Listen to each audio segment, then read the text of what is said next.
Beraz, hartuko nuke berrada Patxiren hildotik hartuko dut gaia, eta Euskal Herriko administrazioen arteko lankidetza aipatzen dugunean, egia da Euskal Herri mailako egiturarik ez dugula, baina ez da bakarrik Euskal Herri mailako ez dugula, Ipar Euskal Herri mailan ere ez dugu egitura propiorik, ez? Eta Ipar Euskal Herria gaur egun karta postal bat izateaz aparte ez da deus. Errana baita, gaur egun bai, badago elkarte bat hautetxien kontseilua deitzen dena, eta elkarte guztiz informala, urtean behin biltzen dena osoki, eta gero ordezkari batzuk lan egiten dute, baina ez dago. Ipar Euskal Herriak ez du inolako instituziorik, ez du inolako ezagupenik, eta horrek sortzen dituen arazoak ikaragarriak dira, barneari begira, ez baitago ikuspegi partekaturik hautetxien artean, bakotsak bere gixara edo bere momentuko interesen arabera jokatzen du, eta auzoko herria kontutan izan gabe, eta zer esanik ez, lankidetza beste eskualde batzuekiko lankidetzan, ez? Nola egin daiteke lankidetza bat existitzen ez den lurralde batekin. Eta hori da, Ipar Euskal Herriak duela 200 urte bizi duen drama, ez? Eta existitzen ez bada, zer esanik ez, erabakitzeko gaitasunik ez, eta sinpleki, adibidez, ekonomia arloan neurri bat hartu behar balin bada, lehenik behar bada jakin beharko dugu, zenbat langabetu dauden, ez, Ipar Euskal Herrian. Eta datu horiek ere, nahasiak etortzen zaizkigunez Biarnesekin, Pirineo Atlantiko famatu horietan, horrek ere, tresnak zailtzen eta erabakiak hartzea zailtzen du, ez. Mugaz gaineko harremanetaz aipatzen da, askotan, eta beti bai hemen eta baian borondatezko hitzak izugarriak dira. Denak alde, denak ados, denak egin behar da. Ez duk ez bereiziko abertzale eta ez abertzale. Nik uste dut ja badela urteak eta markadak mugaz gaineko harreman horietaz eta Euskal Herri arteko harremanetaz mintzatzen dela, eta denek borondatezko hitz izigarriak izaten dituzte, ez? Gero gauza da, egunerokoan edo tresnak muntatzerako baten orean, hitzaetatik urrunago ez dela joaten. Eta gero ere, badaude kontrako ikuspegiak, eta batez ere Ipar Euskal Herritik kanpo esango genuke, ez? Kudeatzen gaituzten administrazioiek, Paris, Bordele eta Pauen, ez? Bordeletik begiratuta, sekulako beldurra diote separatismoari. Ikusten dute, egintzako evidentea da, hemen nahin evidentea ez dena, Bordeletik ikusita edo Parisetik ikusita, Ipar Euskal Herriak, Hego Euskal Herriakin bat egingo dela, egintzako, baina evidentzia hutsa da. Eta oraindik zei buruan sartzen, zergatik ez den hori gertatzen, ez? Noski, beraiek behar diren balazta guztiak ezartzen dituzte, gerta ez dadin, baina egindako, evidentea da, Bordelen ere, hori ez, parean ez dizut errango, baina azpitik egia da sekulako beldurra diotela horri ez. Pauen aldiz, ez axola bekeria da. Ipar Euskal Herria begiratzen badu Pirineo Atlantikoetan nola kokatu dagoen, lehenik erran dezagun Pirineo Atlantikoetan Biarnesek gehiengoa dutela, 52 alkitatik, 31 haienak dira, 21 Ipar Euskal Herrikoak, beraz, ordezkatzen gaituen lehen instituzio hori, departamentu hori, diputazioan antzeko zerbait izan daiteken hori, Ipar Euskal Herritarrak gutxiengoa dira, ez? Eta orduan Pauetik begiratuta, bat berdin bat politika hori erabiliz, hau da, Miarritzeko itxas inguru horretan sekulako lanak egiten dituzte urtero, itxasoak ez dezan Miarritzeko lurraian edo Angelun edo kostalde guztian sekulako dirutzak ezartzen dira, eta hor euro bat ezartzen badute, Biarnesek euro bat ezartzen dute hien eski estazioetan. Eta hor badago lako erabaki automatiko bat, Ipar Euskal Herrian euro bat ezartzen bada, euro bat ezarri behar da Biarnon, ez? Horra mugaz gaineko harremanei begiratzen badiegu, noski, euro bat ezartzen badute mugaz gaineko harreman horietan, ze euro ezarriko dute Biarnesek, ez? Jakinez, Pau eta Zaragoza, hori ez, menditik hori, 4 ordutara daudela, Jaka pasata eta beste, ez? Aldiz, Baionatik Irunera oren erdi bat, eta Hendaiatik Donostiara 20 minutu, eta Hendaia Irun kasik hiri berdinea da, ez? Ikuspegi kontraiarriak ere, bertan ere ikusten alditugu, azken aldian hartu den erabaki bat, edo asmo bat agertu dena, nola herri arteko egiturak eta bat, mankomunitateen egitura bat egin nahi da, Momentu honetan Frantzian erreforma bat ari dira martxan emaiten, nahi dutena da herriei kompetentziak kendu, herri arteko egiturei kompetentziak emateko, departamentuak desagerrarazi, eta orduan gelditzeko azken finean herri arteko elkargoak eta eskualdeak, Akitaniako eskualdea bezala. Eta orduan horren aintzinean, adibidez Baionako auzapezak hartzen du erabaki bat, nolaz ondoko herri landesekin bat egiteko asmo bat agertzen duen, edo Angelukoak ere interes hori dauka, zeren eta Baiona eta inguruko guztiak eskuindarra dira, eta Angelukoak eta landesetarrak ezkertiarra dira, orduan beste interes bati erantzunez holako erabakiak edo bideo horretan joaten dira, Orduan, egoera horren aintzinean, Garapen Kontseiluan zuzendaritzak aho batez iritzi bat hartu berria dugu, eta da landesetara joan aintzin, Ipar Euskal Herriak behar duela bere egiturak eta segurtatu, Baina, nola azken finean Garapen Kontseilua, Hautetxeen Kontseilua, hori egitura bai formalak dira, elkarteak dira, baina praktikan ez dute inolako eraginik hautetxe handi horien eguneroko interesen gainean, Beste harreman horiek, administrazioen arteko harreman horiek galerazten dituen beste puntu importante bat edabideena da. Eta gaur egun inoiz baino gehiago hemen ikusten dugu edabide publikoetan sekulako itzulia ematen ari dela, Ipar Euskal Herria desagertu dela, Ipar Euskal Herria ez da entzuten, ez da ikusten gehiago, gazteren batek edo pentsatuko du ETB-ko albistegia eta gero begiratuz ozugo iparraldeko herri badela, ze azken finean horre agertzen da, Baionanen ondoan, nunbait.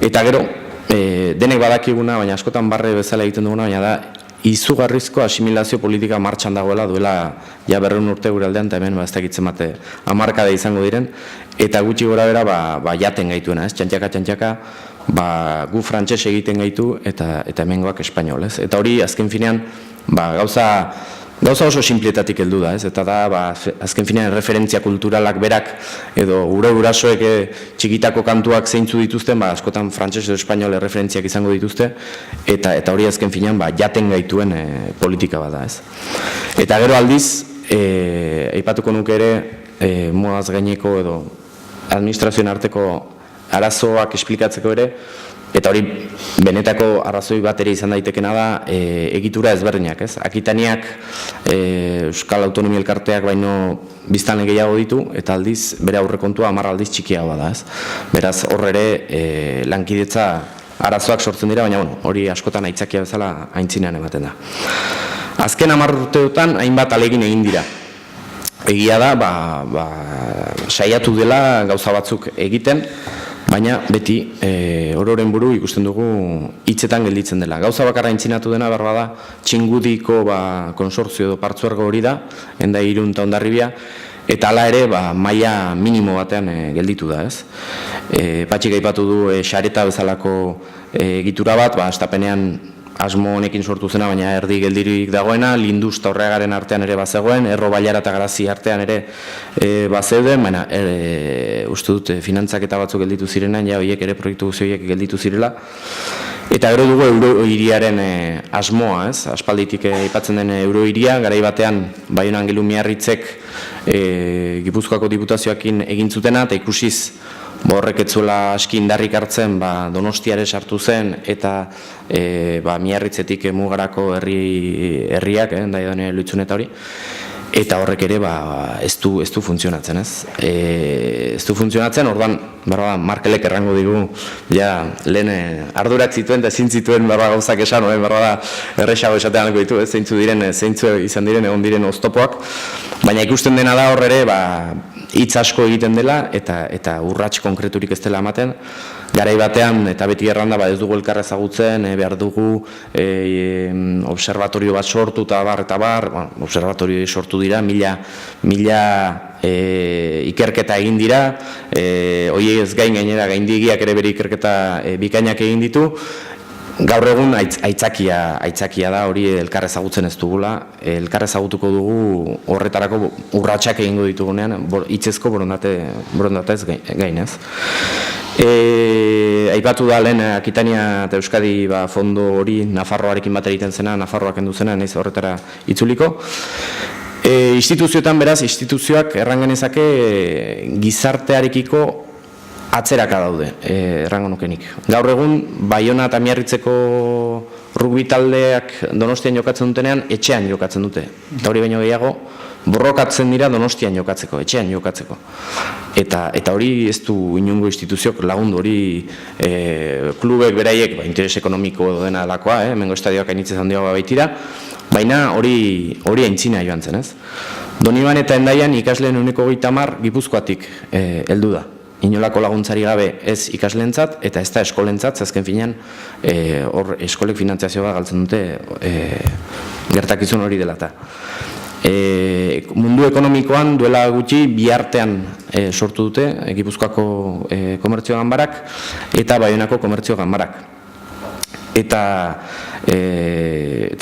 sehaskako zuzendari naizenez ere bai, erran dezagun guk egin dugun urratsa Euskal Herriko ikastolekin batera ere Europar kooperatiba bat sortuz, uste dut eredugarria dela, batez ere ikusten dugunean, edo begiratzen badugu, Lekorne bezalako herri batean 20 ikasle eta Portugalete bezalako herri batean 2000-tik gorako ikasle dituen ikastola batek, egitura amankomun bat izatea, uste dute gauza ona dela eta zubiak eraikitzeko bidea dela. Urrunago joango gara, urratsak eman barko ditugu bakoitzak bere ritmoan, baina uste dut hortan gizarteak ere aintzina hartu diola instituzioei, ez. Eta aipa dezadan ere bai, berria bezalako edabide batek, lehen aipatute edabide publiko bat, kasu honetan berria aipatuko dut, duela 20 urte egin duen inbertsio bat Ipar Euskal Herrian bai bulegoa irekiz eta behar diren kazetariak hartuz eta bereziki tratamentu informatiboan Euskal Herria bat bezala hartuz eta uste dut gaur egun paperaren krisia dela eta berria bezalako editura batzuk denen interesa eta denen begia behar dutela egin duten eta egiten ari diren lan hori laguntzeko batez ere harreman hauei dagokienez. Beraz, asmoetatik ekintzetara pasatzeko garaia dela errango nuke eta aipatu dudan azken gai honi loturik, ez? Euskararen inguruko uste dut hor dugula helduleku importante bat, ez?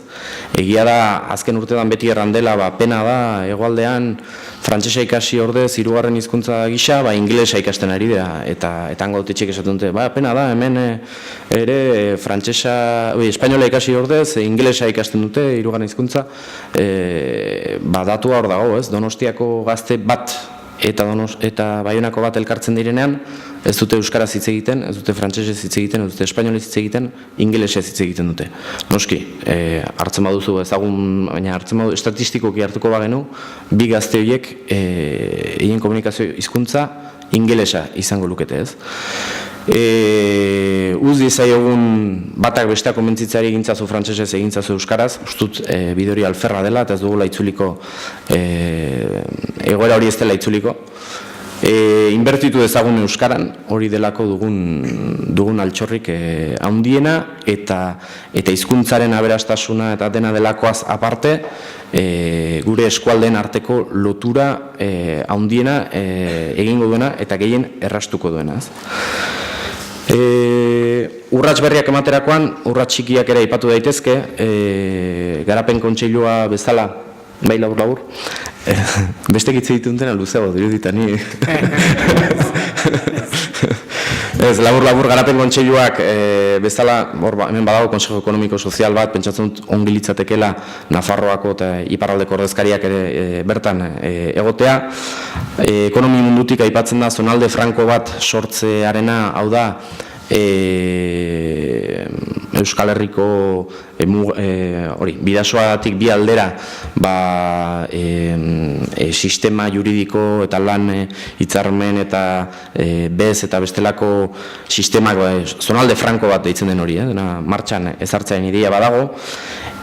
Kompetentzia partekatuko egiturak sortzearen ideia ere bai, hau da, ez da nahiko arraitea Pasaia badugu hor portu bat eta beste bat Miarritzen egingo dugu ahalegina, Miarritzen ez Baionan, Miarritzen dugu aireportua eta Hondarribin ere aireportua eta Irunen Zaisa bezalako plataforma multimodal bat eta Mugerren beste bat, ez? Eta horren nahi ditugu denak garatu eta denak azken finean defizitarioak edo kasik, ez?